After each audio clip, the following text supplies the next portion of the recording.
आपका स्वागत है हमारे YouTube channel engineer Sharma ji में। हम पढ़ रहे हैं मैथमेटिक्स में हम पढ़ रहे हैं पॉलिनोमियल। पॉलिनोमियल में बहुत अच्छा क्वेश्चन सॉल्व कर रहे हैं। क्वेश्चन क्या है? Find the zeros of the following quadratic polynomial and verify the relation between the zeros and the coefficient. हमें एक क्वाड्रेटिक पॉलिनोमियल दिया गया है 6x² - 3 - 7x। Find the zeros, हमें इसके जीरो फाइंड करने हैं। ये क्वाड्रेटिक क्यों है? जो वेरिएबल x है इसकी डिग्री कितनी है? 2 है। इसके हमें क्या फाइंड करना है? जीरो फाइंड करना है। इसमें जीरो कितने आएंगे? 2 जीरो आएंगे, एक अल्फा एक बीटा। 2 जीरो क्यों आएंगे? क्योंकि इसकी डिग्री कितनी है? 2। जितनी डिग्री होती है उतने उसके जीरोस होते हैं। And verify the relation between zeros. अब जो इसके 2 जीरो आएंगे, एक अल्फा और एक बीटा, अब हमें उनमें रिलेशन को वेरीफाई भी करना है। Alpha plus beta is equal to -b upon है और alpha into beta is equal to c upon है। तो सबसे पहले हम इसको थोड़ा अरेंज कर लेते हैं। ये कितना हो जाएगा? 6x²। अब देखिए यहाँ x की टर्म यहाँ ले लेते हैं -7x -3। अब हम जानते हैं क्वाड्रेटिक पॉलिनोमियल की स्टैंडर्ड फॉर्म क्या होती है? ax² + bx + c। यहाँ a की वैल्यू कितनी है? x² का कोएफिशिएंट क्या है? a की वैल्यू 6, b की वैल्यू कितनी आ जाएगी? -7 और c की वैल्यू कितनी आ जाएगी? -3। अब हमें इसके जीरो निकालने हैं तो इसको जीरो के इक्वलेट कर देते हैं। ये कितना हो जाएगा? 6x² - 7x -3 = 0। अब इसको सॉल्व करने के लिए हम क्या करेंगे? मिडिल टर्म को स्प्लिट करेंगे। जो मिडिल टर्म क्या है? -7x। दो नंबर ऐसे लेंगे जिनको मल्टीप्लाई करने पर क्या आ जाए हमारे पास? कैसे लेंगे हम दो नंबर? हम कैसे लेंगे? देखिए आप मल्टीप्लाई करेंगे। जैसे ये हम लेंगे, सबसे पहले दो नंबर का प्रोडक्ट आना चाहिए a इंटू सी। ए क्या हमारा? 6 और c कितना? -3। तो ये कितना हो गया? 6 इंटू -3 -18। दो नंबर ऐसे लेंगे जिनका प्रोडक्ट कितना आ जाए? -18 और उनका सम कितना आना चाहिए? b के इक्वल, मतलब -7। तो दो नंबर हमें कौन से लेने हैं जिनका प्रोडक्ट तो कितना है? -18 और सम कितना आना चाहिए? -7। अब देखिए दो नंबर कैसे लेते हैं। हम इसके प्राइम फैक्टर कर लेते हैं 18 के। 18 के प्राइम फैक्टर करेंगे। 2 से करा 9, 3 से करा 3 और 3 से करा 3 और 3 से करा 1, मतलब 2, 3 और 3, मतलब 6 और 3 हम नंबर ले सकते हैं जिनको हम क्या करेंगे? 6 और 3 से नहीं आएगा क्योंकि हमें सम कितना लेना है? -7 लेना है। तो हम लेंगे 9 और 2। एक नंबर 9 होगा, एक नंबर 2 होगा। अब देखिए उनका सम कितना आना चाहिए? -7। तो एक नंबर तो माइनस होगा और प्रोडक्ट कितना आना चाहिए? -18, मतलब एक नंबर माइनस है। अब माइनस कौन सा नंबर होगा? देखो यहाँ आ रहा है -7, तो बड़ा नंबर माइनस होगा। -9 और 2। जब इनको हम प्रोडक्ट करेंगे तो कितना आ रहा है? -18 और इनको जब सम करेंगे तो कितना आ रहा है? -7। तो दो नंबर हमारे क्या हैं? -9 और 2। अब इन दो नंबर को हम इस 7x के यहाँ रखेंगे। क्या हो जाएगा? 6x² -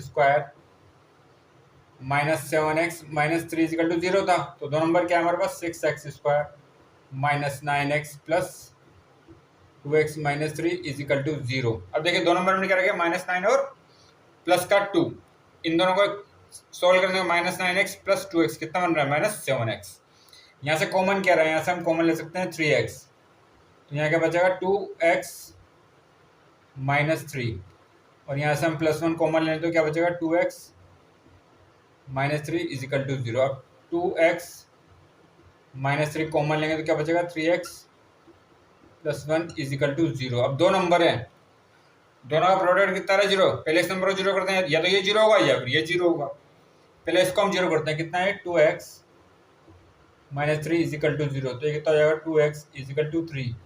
x की वैल्यू कितनी आएगी? 3/2। ये क्या हो गया हमारा? अल्फा। एक जीरो की वैल्यू क्या है? मतलब x की वैल्यू है अल्फा। और ये कितना है? 3x + 1 = 0। तो ये कितना हो जाएगा? 3x = -1। तो x की वैल्यू कितनी आ जाएगी? -1/3। ये हो जाएगा हमारा बीटा। एक वैल्यू अल्फा आ गई और एक हमारी बीटा आ गई। ये क्या हमारा? बीटा की वैल्यू है। ठीक है, एक अल्फा और एक बीटा है। कितना रहा है? -1/3। दो वैल्यू क्या है हमारे पास? x = 3/2 और दूसरी वैल्यू क्या है? x = -1/3। यह अल्फा हो गया, ये हो गया हमारा बीटा।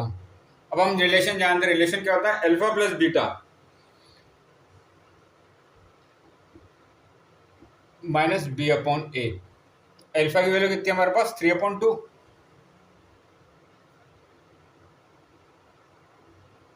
और बीटा की वैल्यू कितनी है -1/3 इजिकल टू माइनस बी की वैल्यू देखो कितनी है, बी की वैल्यू हमने निकाल दी -7 और ए की वैल्यू कितनी थी 6, आगे माइनस बी है क्योंकि माइनस बी अपॉन ए कर रहे हैं ना, तो ये कितना हो जाएगा, इसको हम सॉल्व करेंगे तो 6 ये आ जाएगा हमारे पास, एलसीएम इसका 6 आ जाएगा, 9 -2 माइनस माइनस प्लस हो जाएंगे तो ये बचेगा हमारे पास 7/6। तो ये कितना होगा 7/6 इजिकल टू 7/6। तो ये रिलेशन तो हमारा वेरीफाई हो गया। अब हम दूसरा रिलेशन इसका क्या है, alpha beta, alpha into beta क्या है, alpha into beta equal to C upon A, alpha into beta equal to C upon A. तो अल्फा इंटू बीटा कितना दे रखा, सी अपॉन ए। अल्फा की वैल्यू कितनी है हमारे पास 3/2 मल्टीप्लाई -1/3। सी की वैल्यू कितनी है -3 और ए की वैल्यू कितनी है 6। तो ये कितना होगा -3 से 3 कैंसिल, -1/2 इजिकल टू -1/2। तो ये रिलेशन में हमारा वेरीफाई हो गया, -1/2 और -1/2। अल्फा बीटा इजिकल टू क्या है, सी अपॉन है। अल्फा की वैल्यू कितनी है 3/2 और बीटा की वैल्यू कितनी है -1/3। तो ये 3 से 3 कैंसिल, -1/2 इजिकल टू सी की वैल्यू कितनी रहेगी -3 और ए की वैल्यू कितनी रहेगी 6। जब इनको सॉल्व करेंगे तो कितना आ रहा है हमारे पास -1/2 इजिकल टू -1/2। दूसरा रिलेशन में हमारा क्या है, वेरीफाई होता है। तो आगे और क्वेश्चन सॉल्व करेंगे। आप हमारे चैनल को लाइक शेयर और सब्सक्राइब करें। आपका बहुत बहुत धन्यवाद, थैंक यू।